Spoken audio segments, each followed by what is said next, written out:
சினிமாவில் இது கடைசி பிறந்த நாள், அரசியலில் இது இரண்டாவது பிறந்த நாள். வாழ்த்துக்கள் விஜய் அண்ணா.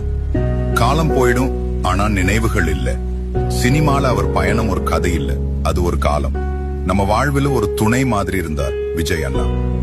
முதலில ஒரு பசங்க லுக், அதுக்கப்புறம் திருமலை, போக்கிரி, துப்பாக்கி, கில்லி, ஒரு தலைமுறை அவரை பார்த்துதான் வளர்ந்தோம். சந்தோஷமா இருந்தாலும் துயரமா இருந்தாலும் அவரோட படம் வந்தாதான் அது பண்டிகை. இப்போ திரையில் இது அவருக்கு கடைசி. உண்மையா சொல்றேன், அவரோட ஒரு சிரிப்புக்காக, ஒரு பஞ்ச் டயலாக்காக, அவரோட டான்ஸ்க்காக இனிமேல் திரையரங்குக்கு போக ஆசையே இல்லை. அவர் போயிட்டார்னு யாரும் சொல்லக்கூடாது. அவர் இப்போ நம்ம ஒவ்வொருத்தருடைய மனசுல தலைவரா இருக்க போறாரு.